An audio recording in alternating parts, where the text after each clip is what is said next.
Food shortage. Yes, we did. So talk about food shortages, and it's going to be real.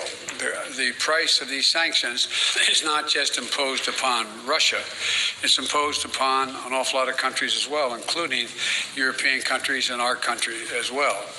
And because both Russia and Ukraine have been the breadbasket of Europe in terms of wheat, for example. Just to give one example. But we had a long discussion in the G7 with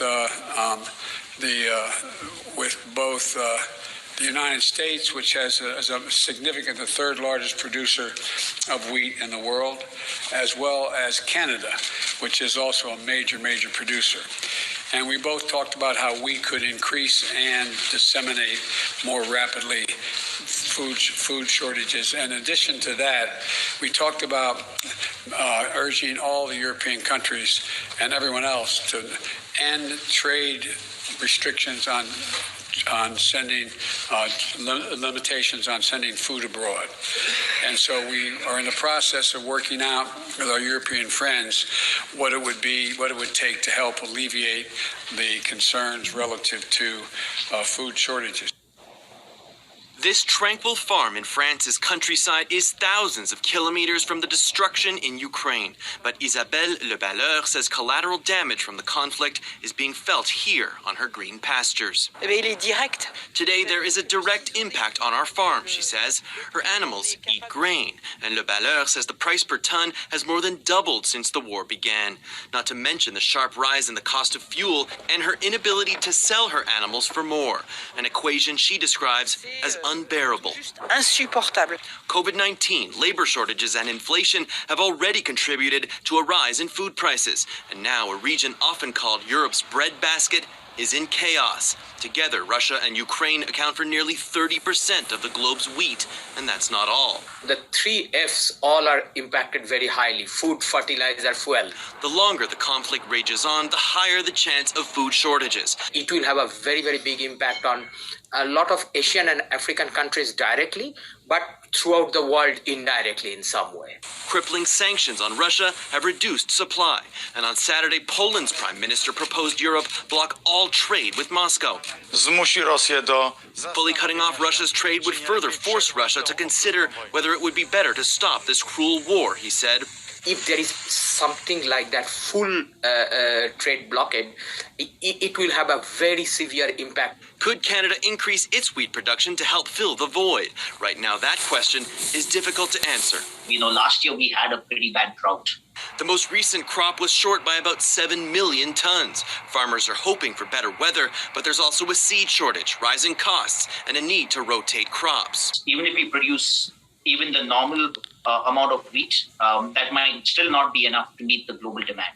Adding yet another twist, there's a looming work stoppage at CP Rail. Trains are vital for wheat producers to get their products to market. 3,000 workers could be locked out early Sunday if an agreement is not met. Dias says Canada's reputation is at risk. Dan Spector, Global News, Ottawa. It's an increasingly common sight across German supermarket shelves. Worries over the war in Ukraine have led to a surge in panic buying in some areas, an issue that's now forcing retailers to implement purchasing limits on staples like sugar, flour and cooking oils. But retail groups are also pleading with the public to stop, saying stockpiling isn't necessary because Germany's food supplies are stable and supply chains remain robust. In the last few weeks, we have seen a rise in panic buying. We know about this phenomenon already from COVID-19. We consider this practice completely unfounded because the security of our food supplies is guaranteed. We currently see no cause for concern. But the longer-term impacts may still be to come. Ukraine is a major exporter of several bulk commodities, including wheat, grain and seeds. And the conflict is expected to cause considerable disruption to upcoming harvests. That's causing retailers to make contingency plans and source new markets to ensure shelves remain stocked. The rising cost of energy is also contributing to growing concerns about the broader cost of living. Despite increased international pressure, the German government is resisting calls for a complete boycott of Russian oil and gas. Political experts say that that's in large part because the cost of doing so would be politically very challenging for German politicians.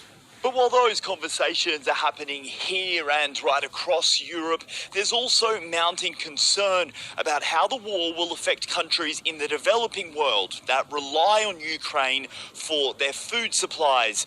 NGOs say that the conflict could cause famine in many parts of the globe, where, unlike Europe, large silos of food reserves simply do not exist. The UN's World Food Programme has warned the ramifications of the crisis in Ukraine will likely ripple well beyond the region, noting that Russia and Ukraine alone account for 30% of global wheat trade. It's a dangerous cycle the UN is warning could lead to a humanitarian disaster well beyond Ukraine's borders, as some of the world's poorest nations struggle with what are expected to be severe food shortages. Trent Murray, CGTN, Berlin.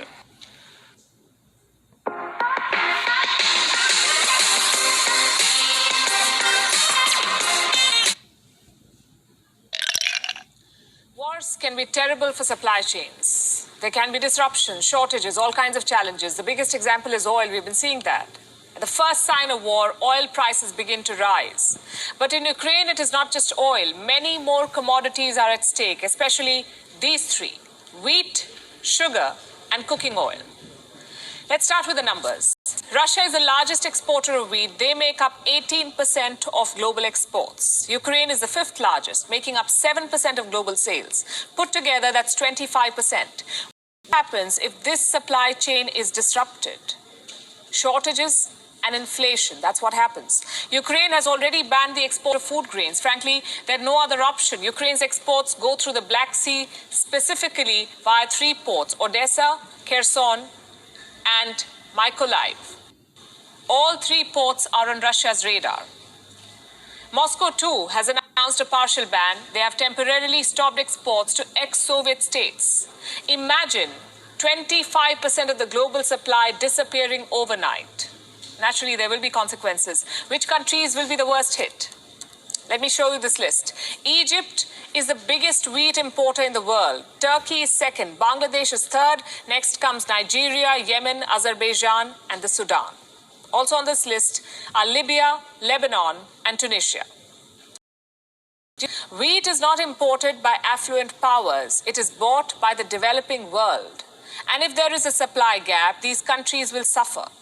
The United Nations is making grim predictions. It says food prices could surge by up to 22%.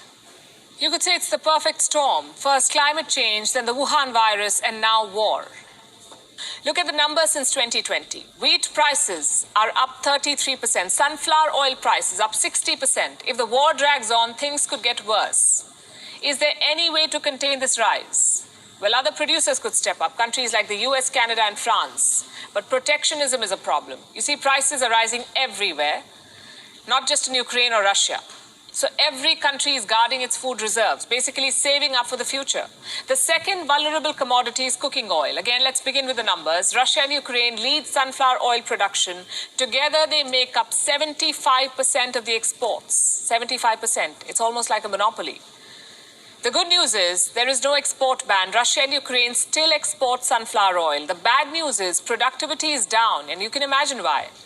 More than 3 million people have fled Ukraine. Their cities are being pounded by missiles. Obviously, agriculture is not their top priority at the moment. For India, this could be a huge blow. 90% of India's sunflower oil comes from Russia and Ukraine. Since the invasion, that supply has fallen. The result is this: sunflower oil prices have surged 32 rupees per litre in India. Will this be a long-term problem? The government of India says no, it won't be a problem. Sunflower oil makes up just 10% of India's edible oil consumption. The rest is palm oil and soybean oil. So in the long run, India has two options: diversify purchases, that is, start buying sunflower oil from elsewhere, or shift to other edible oils. And like I said, this is a long-term solution. Diversification does not happen overnight. Neither will consumers change their cooking preferences. And remember, edible oils have a chain effect. Restaurants use it. Bakers use it. Instant food companies use it. So the effect will be felt down the supply chain. The third vulnerable commodity is sugar. Compared to last year, sugar prices are up 20% already. Now, Ukraine and Russia are not leading producers, but the war is fueling uncertainty. And that uncertainty is increasing prices. By the way, these commodities are not luxuries. They're staple goods: wheat, oil, sugar. Staple. They're part of every humanitarian aid shipment too. They top every family's grocery list. The developed world will not mind these shortages. They're imposing export curbs. They're protecting their reserves. But what about countries like Yemen and Libya? They depend on aid shipments. Without imports, they will plunge into starvation. That is the reality of Russia's invasion of Ukraine. The people of Yemen have nothing to do with Ukraine. Neither do the people of Libya or the Sudan or Nigeria. But their daily meals will become more expensive thanks to Vladimir Putin. That is, if there is a meal at all. WION is now available in your country.